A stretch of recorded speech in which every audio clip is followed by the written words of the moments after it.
Шаңырақтарыңның керегесі кең, босағасы берік, еңсесі келісім сарайындай биік болсын. Қыз ұзату ата-ана парызы. Олар бұл күнге өте мұқият дайындалады. Жақсыбай қария мен Әсем апа да сондай жандардың бірі. Өмірге 5 бала келген қариялар бүгінде перзенттердің ортасында бейнеттің зейнетін көруде. Ұлды ұяға, қызды қияға қондырған Бекасыловтар әулеті қалың малсыз берілген қыздың қадірі болмайды дейді. Апаңның өзін сол баяғыда жобалап өзі қалың мал беруге шамада жоқ сияқты. Бірақ жобаға тиісті жолын жасадық. Жаңағы киті бар, басқасы бар.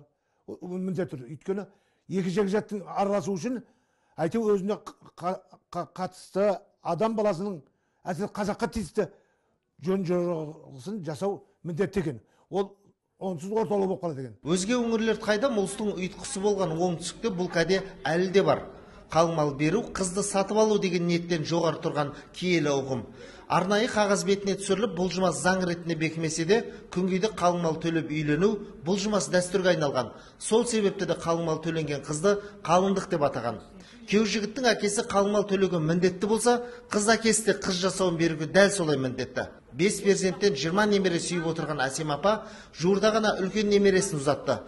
Қария қалыңдықтың барлық жасауын өзінің құдағиымен бірлесіп жасаған. Қалың мал деген бұрыннан да бар, малманнан да беретін. Баяғы заманда ол пәленше түйе берді, түгленше мал берді, сиыр берді дейтін еді. О заманда сондай еді. Қазіргі заманда Құдайға шүкір, заман өзгерді қазір. Ақшалай береді қалың малды. Ақшалай бергенде мысалы құдалар жақ $2000 берсе, біз $2000-ына жаңағы зат алдық қой мұны. Ол мен қалтама салып қалғанымыз жоқ оны біз.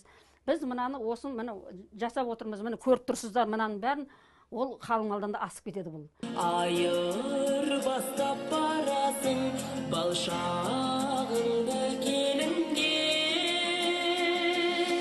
Қызым, қызым қанатым, қимай қалдауын ашым, төлейдәген көзің ау, екі дүние жаннатым.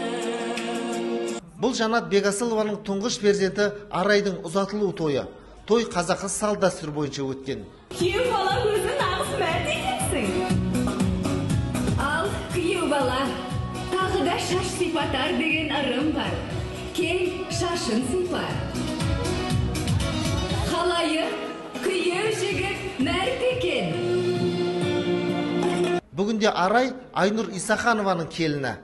Жаңа түскен келінді енесі үй тірлігіне бейімдеп жүр. Айтуынша ол келінді алар кезде ең алдымен құдағимен кездесті. Екі жақта келісім, екі жастың болашағын арналған.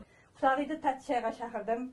Үлкен адамдарды етпей-ақ қояйық, екеуміз ақыр танысамыз деп осы үйге шақырдым. Үйге келгенде айттық. Шіле киіт биттің керегі жоқ. Қалың малын берем дедім жаңа $2000. Одан кейін бір қой жаңа өлі тірі әруақтарға деп атайды. Өлтірісі деген мал болады. Сол малын бердік. Одан кейін қазіргі заман талабына сай бұрын алтын сырға жүз тағушы еді, енді бриллиант тағып жатыр. Бриллиант сырға жүзігін тақтық қызға. Сөйтіп өткенде 19 күні қызды құда түсіп алдық біз.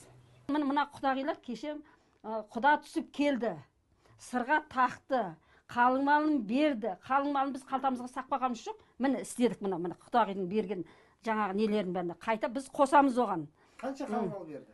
Қалың малға $2000 бердіңдер, $2000. $2000-на бізде $2000 қостықты мына тұрған осы дүниенің бәрін жасадық. Ол ешқандай ол жаңа қыз сату, біз сату емес бұл ешқандай. Бұл өзіміздің ата дәстүріміз, салт дәстүріміз бұл біздің. Жанат Бекасылова тұңғышын өз құрдастарына келін етіп берді.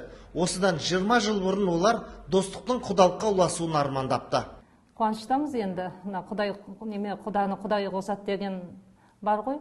Құдай қосқан шығар бізді. Бұрыннан жолдаспыз. Енді мен ойлаймын қызымды жақсы жерге, өзім сенімді жерге бердім деп. Бүгінде қалталы байлар жетерлік. Соған сай атақ даңқ үшін ұлан асыр той жасап, миллиондарын шашып жатқанда да бар. Қалай болғанда да қаймағы бұзылмаған қазақы орта бар жерде қалың мал дәстүрі еш уақытта да санадан өшпек емес. Тек алатын қалыңдық ойға да, бойға да қонымды, қалтамызға сай болсын деңіз.